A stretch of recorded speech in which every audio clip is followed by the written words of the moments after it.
శివ మహాపురాణంలో రుద్ర సంహితలో సతీకాండలో 24 చాప్టర్. ఇక్కడ దండకారణ్యంలో ఆ పరమేశ్వరుడు రాముణ్ణి చూసి ఆయన శిరస్సు వంచి రాముడికి నమస్కరించడం చూసి సతీదేవి మోహానికి లోబడుతుంది. ఆ శివుడి అనుమతి తీసుకుని శ్రీరాముణ్ణి పరీక్షించటానికి వెళుతుంది. శ్రీరాముడే ఆ విష్ణువు అని చెప్తాడు. అందుకే నమస్కరించాను. పైగా ఇక్కడ ఒక కార్యార్థి అయి అవతారం ఇలా మానవ రూపంలో ధరించాడు అని చెప్తాడు. కానీ ఈవిడికి నమ్మబుద్ధి కాదు. ఇది మళ్ళీ లీల. ఎందుకంటే జగత్తుకే జననికి ఒకటి తెలుసుకోవాల్సిన అవసరం కానీ ఒక దాని గురించి అవగాహన లేకపోవటం అన్నది కూడా జరగదు. అందుకే లీలా విశారదుడు కాబట్టి ఈ లీలను కూడా ఇక్కడ చేస్తున్నారు. నారద ఉవాచ బ్రహ్మన్ విధి ప్రజానాత మహాప్రాజ్ఞ కృపాకర శ్రావితం శంకర యశ సతీ శంకరయోహ శుభం. నారదుడు మళ్ళీ బ్రహ్మనిలా అడుగుతున్నాడు, ఓ బ్రహ్మదేవ విధాత, ఓ ప్రజానాథ, ప్రజల్ని సృష్టిస్తున్నవాడి మహాజ్ఞానివి, మహాప్రాజ్ఞుడివి. అందుకే నా మీద కృపతో ఏదైతే మీరు ఆ శంకరుడికి సతీదేవికి ఏదైతే యశస్సుని పెంచే అటువంటి చరిత్ర నాకు మంగళకరమైనది వినిపిస్తున్నారో అది ఇంకా శ్రవణము వినాలని నాకు ఉన్నది. అందుకు నాకు దయచేసి అది చెప్పండి అని. ఇదానిం బ్రూహి సత్ప్రీత్యా పరం తదశ ఉత్తమం కిమకాష్ట్రాహి తత్స్తౌ వై చరితం దంపతి శివం. అందుకే ఇప్పుడు నాకు మళ్ళీ ప్రేమపూర్వకంగా ఎన్నో ఉత్తమమైన చరిత్రలన్నీ మీరు వర్ణన చేశారు. అయితే ఈ ఆది దంపతులైన ఆ శివ శివి వాళ్ళు తర్వాత చరిత్ర ఏం జరిగింది, వాళ్ళు ఏమి లీలలు చేశారు, అందుకుని అది నాకు ఇంకా వినిపించండి అన్నాడు. బ్రహ్మో ఉవాచ సతీ శివచరిత్రం చాశృణు మే ప్రేమతో మునే లౌకికీం గతిమాశ్రిత్య చిక్రీడాతే సదాన్వహం. బ్రహ్మ మళ్ళీ నారదుడికి ఇలా చెప్తున్నారు, మునీంద్ర నువ్వు ఆ సతీదేవి ఆ శివ భగవానుల యొక్క చరిత్ర విను. ఆ దంపతులు ఇద్దరూ కూడా ఈ లౌకిక విధానాన్ని అనుసరించి అన్ని ప్రదేశాల్లో ఎక్కడ చూసినా సరే విడదీయటానికి వీల్లేనట్టుగా జంటగా వెళుతున్నారు. అందుకే లౌకిక గతిలో నిత్యము నిరంతరము చాలా ఆనందంగా ఒకళ్ళతో ఒకళ్ళు ప్రేమ అనురాగాలతో వాళ్ళు ఉంటున్నారు. తతః సతీ మహాదేవి వియోగ మలభన్మునే స్వాపతః శంకరస్యేతి వదంత్యేకే సుబుద్ధయః. తదనంతరము మహాదేవుడైన ఆ పరమేశ్వరుడు అలాగే ఈ మహాదేవి అయిన సతీదేవికి వాళ్ళిద్దరికీ కూడా వియోగం ప్రాప్తించింది అని బుద్ధిమంతులు శ్రేష్ఠులు పండితుల యొక్క అభిప్రాయం కదా. అంటే ఇక్కడ వీళ్ళిద్దరూ ఎప్పుడు విడదీయటానికి వీల్లేరు అని బ్రహ్మ చెప్తున్నారు. కాకపోతే లౌకికంగా ఈ గాథలు ఇతిహాసంలో చెప్పిన దాన్ని బట్టి ఏమంటారు అంటే వాళ్ళిద్దరూ విడిపోయారు. ఆ వియోగ కారణంగా మళ్ళీ ఈయన జడంలాగా అయిపోయాడు, అంటే అన్నిటికీ బైరాగిలాగా అయిపోయారు, వైరాగ్యం ఎక్కువైపోయింది అన్నట్టుగా చెప్తారు. అయితే అన్నిటితో సంపర్కం ఉన్నప్పటికీ మాయనే తన ఆధీనంలో పెట్టుకున్న వాడికి ఇవి ఒక లెక్క. అయితే ఎక్కడ శక్తి ఆయన్ని వీడెళ్ళిపోతుంది, సృష్టికి మూలమే శివశక్తిక యుక్తంగా ఉన్నారు. అందుకే ఇక్కడ లౌకికంగా విడిపోయినట్టుగా కనిపిస్తారు, అవతారాన్ని చాలించినట్టుగా, అవతారం ఇంకా లేనట్టుగా, వియోగం ఉన్నట్టుగా, కానీ వాస్తవానికి అది కాదు. ఆ వియోగం వాళ్ళకి ఏర్పడే అవకాశమే లేదు.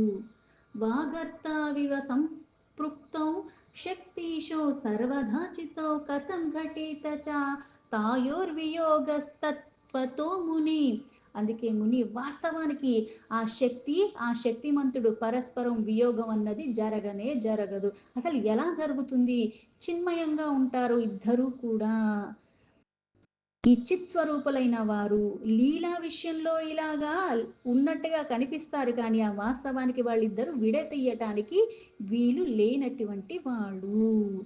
అందుకే వాళ్ళు ఎలా ఉంటారు అంటే శబ్దం వస్తుంది అంటే ఆ శబ్దానికి వానికి ఎలా అయితే ముడిపడి ఉంటుందో, ఉచ్చారణ ఒక శబ్దం జరిగిందంటే ఒక ఆ పదం వచ్చింది, ఆ పదానికి తగ్గట్టుగా శబ్దం కూడా వెల్లడైంది. అలాగే ఈ పదానికి ఒక అర్థం ఉన్నది. అందుకే వాణి అర్థము రూపంలో ఇద్దరు ఎప్పుడూ కలిసే ఉంటారు. దాన్ని విడతీయటానికి లేదు. పైగా విడతీయటానికి లేదు అంటే అసలు లేనే లేదు. అంటే వీళ్ళిద్దరూ లేనిది కానిది ఎక్కడా లేదు. ఎప్పుడూ కలిసే ఉన్నారు. ఆ కలిసే సర్వానికి మూలమై ఉన్నారు. లీలా రుచిత్వాధత్వా సంఘటేతాకిలం చ తత్ కురుతే యదదిశో చ సతీశో భవరీతిఘౌ. అయితే సర్వ సమర్థత కలిగి ఉన్నాళ్ళు అయినప్పటికీ కూడా లీలల్లో భాగంగా సతి ఇంకా పరమేశ్వరుడు ఇలాగ లోక వ్యవహారాన్ని అనుసరించి వాళ్ళు ఏదన్నా చెయ్యగలరు. అన్నీ వాళ్ళ ఆధీనంలో ఉన్నాయి కాబట్టి. అందుకని ఇది సంభవం. పైగా ఇది అలా జరిగినట్టుగా ఇది వాస్తవంలా కనిపిస్తుంది. కానీ ఇది లౌకిక వ్యవహారమే. स्यात्यक्ता दक्षजा दृष्ट्वा पतिना जनकध्वरे శంభోరనాథరాత్తత్ర దేహం తత్యాజ సంగత. దక్షుడొక్క కన్య అయిన సతీదేవి ఎప్పుడైతే అంటే ఈ వియోగం ఎప్పుడు కలిగింది అంటే సతీదేవి తన తండ్రి దక్షుడు ఎప్పుడైతే ఆ పరమేశ్వరుని నిరాదరిస్తాడో అవమానిస్తాడో అది చూసి ఆయన చేసే యజ్ఞం దగ్గర ఇలా అవమానపడుతున్నప్పుడు ఆవిడ తన శరీరాన్ని వదిలేస్తుంది. అది తను భరించలేకపోయింది. భర్త యొక్క అవమానము. అందుకే ఆ శరీరాన్ని త్యాజించేసింది సతీదేవి. పునర్హిమాలయే శైవావిర్భూతా నామతః సతి పార్వతీతి శివం ప్రాప తప్త్వా భూరి వివాహతః. అయితే ఈ సతీదేవి మళ్ళీ హిమాలయాల దగ్గర హిమవంతుడికి పార్వతీ రూపంతో ప్రకటింపబడి అక్కడ మళ్ళీ కఠోరమైన తపస్సు చేసి మళ్ళీ ఆ వివాహం ఆ పరమేశ్వరుణ్ణి చేసుకుంది, ఆయన్నే దక్కించుకుంది. అంటే ఇక్కడ ఎన్ని సార్లు అయితే ఇక్కడ అవతారం పరమేశ్వరుడు వస్తే పరమేశ్వరి అవతరిస్తూనే ఉంటుంది. సూత ఉవాచ ఇత్యాకర్ణ్య వచస్తస్య బ్రహ్మణః సతు నారదః పప్రచ్చ చ విధాతారం శివ శివ మహాయశః. సూతుల వారు మళ్ళీ ఇలా చెప్తున్నావు మహర్షులారా, నారదుడు ఆ బ్రహ్మ మాటలు విని విధాతతో ఆ శివుల యొక్క గొప్ప యశస్సును గురించి మళ్ళీ అడుగుతున్నాడు. నారద ఉవాచ విష్ణుర్శిష్య మహాభాగా విధి మే వద విస్తరాత్ శివాశివి చరిత్రం తద్భావాచార పురాణుగం. నారదుడు మళ్ళీ బ్రహ్మతో ఇలా అంటున్నాడు. ఓ విష్ణు ఒక్క శిష్యుడువా, పైగా ఓ మహానుభావ, విశేషమైన జ్ఞానం కలిగి ఉన్నవాడివి, విధాతవి. అందుకే ఆ శివులి యొక్క లోక ఆచారానికి సంబంధించి వాళ్ళు ఏదైతే చరిత్ర ఉన్నదో దాన్ని ఇంకా నాకు విస్తారంగా చెప్పవా అన్నాడు. కిమర్థం శంకరోజాయం తత్యాజ ప్రాణతః ప్రియాం తస్మాధా చక్ష్వామి తాత విచిత్రమితి మన్మహి. భగవంతుడైన శంకరుడు తన ప్రాణాల కంటే ప్రియమైన ధర్మపత్ని అయిన సతీదేవిని ఎందుకు పరిత్యజించాడు? అసలు ఈ సంఘటన నాకు చాలా విచిత్రంగా అనిపిస్తున్నది. అంటే ఒక్క క్షణం కూడా విడవకుండా ఉండలేనివాడు, ఎక్కడికి వెళ్ళినా సరే తన్ని వెంటే తీసుకెళ్తున్నవాడు, అటువంటి వాడు ఎందుకు పరిత్యజించాడు? అందుకుని ఆ వివరాలన్నీ నాకు మీరు తప్పకుండా చెప్పండి అన్నాడు. కుతోద్వా రేజః పుత్రస్యానాధరో అభుజ్జీవస్యతే కథం తత్యాజ సాదేహం గత్వా తత్ర పితుః క్రతం.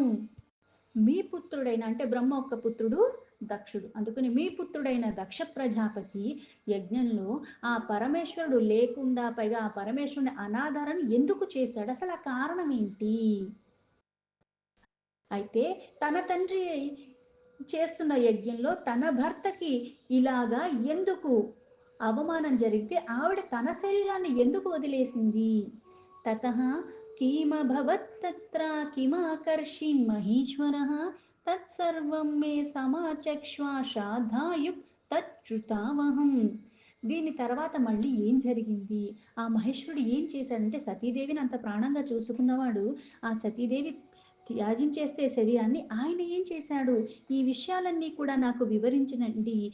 వీటినన్నిటిని వినటానికి నా మనసు ఎంతో కుతూహలంగా ఉన్నది. నాకు ఇంకా ఇంకా వినాలని ఆసక్తి కలుగుతుంది అని. బ్రహ్మో ఉవాచ శృణు తాత పరప్రీత్యా మునిభిః సహ నారద సుతవర్య మహాప్రాజ్ఞ చరిత్రం శశిమౌళిన. బ్రహ్మ మళ్ళీ నారదుడితో ఇలా అంటున్నాడు. నా కుమారుల్లో కూడా శ్రేష్ఠుడివి, మహాప్రాజ్ఞ నాయన నారద, నీవు మహర్షుల్లో సహా చాలా ప్రేమతో ఆ భగవంతుడైన చంద్రమౌళి యొక్క చరిత్రని విను. నమస్కృత్య మహేశానం హర్యాధీసురసేవితం పరబ్రహ్మ ప్రవక్ష్యామి తచ్చరిత్రం మహాద్భుతం. శ్రీ విష్ణువు మొదలైన సకల దేవతలతో కూడా సేవించబడి ఆ పరబ్రహ్మ పరమేశ్వరుడికి నమస్కరించుకుంటూ నేను వారి ఆ మహత్తరమైన అద్భుతమైన చరిత్రని వర్ణించడానికి ఇప్పుడు నేను ప్రారంభిస్తున్నాను ఆ చరిత్ర అన్నాడు. సర్వేయం శివలీలా హి బహులీలా కరః ప్రభు స్వతంత్రో నిర్వికారీ చ సతీ సాపి తద్విధా.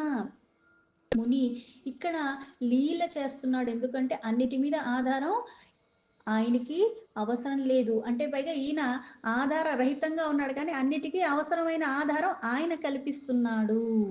పైగా లీలలుగా ఎలా చేస్తున్నాడంటే ఒకదానితో సంబంధం ఉన్నట్టుగా, మళ్ళీ ఒకదాని కారణంగా ఓ బాధకి లోబడినట్టుగా, కొన్ని కారణంగా తను ఏదో కోల్పోతున్నట్టుగా. నిజంగా పరమాత్మ అంటే ఏంటి అంటే పూర్ణత్వంతో ఉన్నవాడు. ఎప్పుడున్నాడు? ఎప్పుడూ ఉంటూనే ఉన్నాడు. ఒకటి అందులోంచి వెళ్ళిపోయేది లేదు, ఇంకోటి తీసుకొచ్చి అక్కడ పెట్టాల్సిన అవసరం లేని ఎప్పుడూ సంపూర్ణంగా ఉంటూనే ఉన్నాడు. ఈ సంపూర్ణంలో ఆ శక్తి యుక్తంగానే ఉంటున్నాడు. అందుకే వాళ్ళని విడతీయటానికి వీలు లేదు. కాకపోతే లౌకికంగా ఒక లీల చేస్తున్నాడు. పైగా మాయామోహాలకి మనల్ని లోబడేలాగా చేయటంలో కూడా చాలా ఆరితేరినవాడు ఆ పరమాత్మ. అందుకే ఆ ప్రభు ఎన్నో లీలలు చేస్తున్న వాడిలో పైగా ఈయన స్వాతంత్రుడు కాబట్టి, పైగా ఈయన నిర్వికారుడు కాబట్టి ఆ లీలలు మోహాలన్నవి ఎప్పుడూ చేస్తూనే ఉంటాడు. అందుకే ఇదంతా కూడా చాలా విశేషమైన లీల. ఎన్నో చేస్తాడు, అందులో ఇది చాలా విశేషమైనది. అన్యతా కా సమర్థో హి తత్కర్మ కరణో ముని పరమాత్మ పరబ్రహ్మ స ఏవ పరమేశ్వర. పరమాత్మ లక్షణాల్లో ఏవైతే స్వాతంత్రుడు అని చెప్పి నిర్వికారుడు అని చెప్పాడో, అలాగే ఈ సతీదేవ ఈశ్వరి కూడా అంతే. ఆవిడ కూడా స్వాతంత్రురాలు, నిర్వికారి. అందుకే ఇలాగా అన్నీ చెయ్యటంలో సమర్థత ఇద్దరికీ కలిగి ఉన్నది కాబట్టే వాళ్ళే ఇలా చెయ్యగలరు. ఆ పరమేశ్వరుడు, ఆ పరమేశ్వరి. అందుకే వాళ్ళు అన్నిటికీ అతీతమైన వాళ్ళు, పరబ్రహ్మతత్వం పూర్ణంగా ఉన్నవాళ్ళు. యం సదా భజతే శ్రీశోహం చాపి సకలాః సురాः మునయశ్చ మహాత్మానః సిద్ధార్చ సనకాదయః. ఎవరిని భజించటం ద్వారా ఆ శ్రీ విష్ణువు, అలాగే బ్రహ్మ, సమస్త దేవతా గణములు, మహాత్ములు, మునులు, సిద్ధపురుషులు, అలాగే సనకాది సనానంద అటువంటి ఆ వాళ్ళు సదా ఉంటారు, నిరతులై ఉంటారంటే అలానే వాళ్ళనే భజిస్తూనే ఉంటారు. ఇక్కడ మళ్ళీ విష్ణు ఆయన్ని భజిస్తున్నాడు అని, బ్రహ్మ ఆయన్ని భజిస్తున్నాడని, మళ్ళీ ఇక్కడ ఆ పరబ్రహ్మయే పరమాత్మయే తానే త్రిమూర్తులయ్యాడు. అందుకే ఈ మూర్తులు మళ్ళీ ఆయన్నే ఆరాధిస్తున్నాయి. శేషः సదా యశో యస్యాముధా గాయతి నిత్యశః పారం న లభతే తాత సా ప్రభుః శంకరः శివः.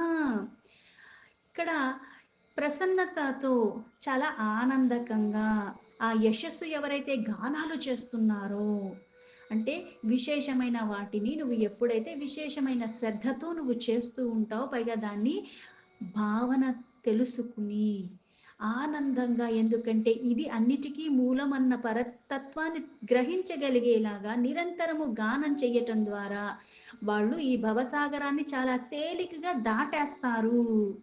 అంటే ఏది అన్నిటికీ కారణమో అది నువ్వు తెలుసుకుని దాన్ని నువ్వు పట్టుకుంటే ఏమవుతుంది అంటే ఇది నిన్ను తరింపచేసే స్థితికి తీసుకెళ్తుంది.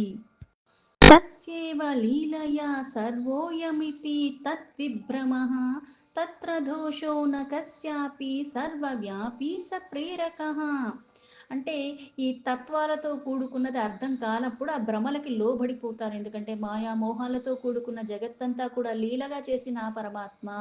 అందుకే ఇక్కడ ఆ భ్రమలకి లోబడిపోతాము. అందుకే ఇందులో మళ్ళీ ఎవరి దోషం లేదు. సర్వవ్యాపి ఆ ప్రేరణ అలా చేపిస్తాడు. ఆ లీల కారణంగా మోహానికి అందరూ లోబడిపోతారు.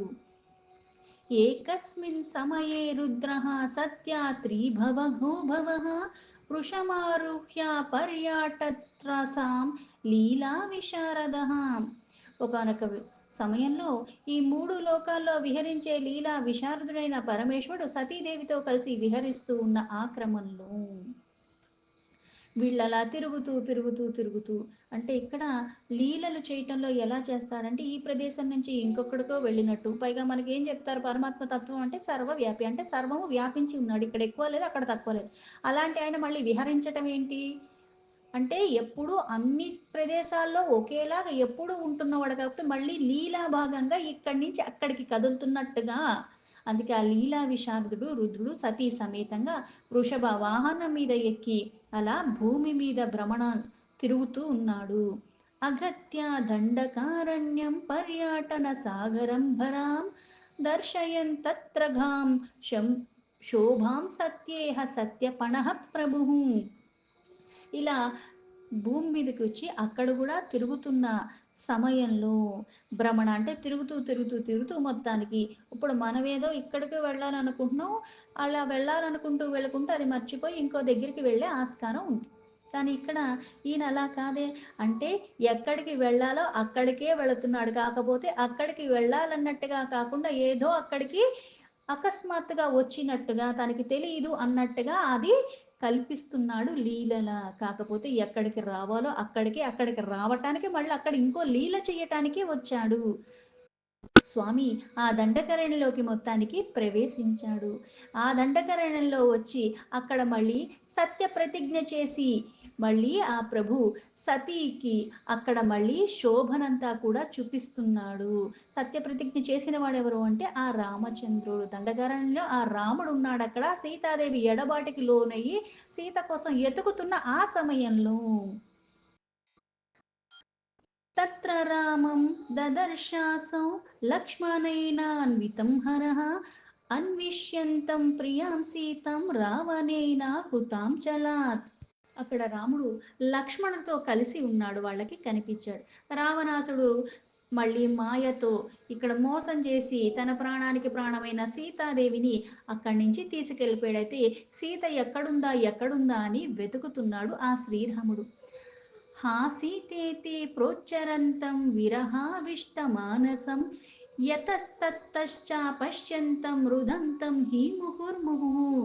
ఏ సీత, ఏ సీత అని ఇలా గట్టి గట్టిగా ఎక్కడుంది సీత, ఎక్కడుంది సీత, నాకు ఎక్కడా కనపట్లేదని పదే పదే అక్కడే తిరుగుతూ తిరుగుతూ ఆ వనమంతా కూడా అలాగా బాధతో ఆవేశంతో మొత్తం తిరుగుతున్నాడు.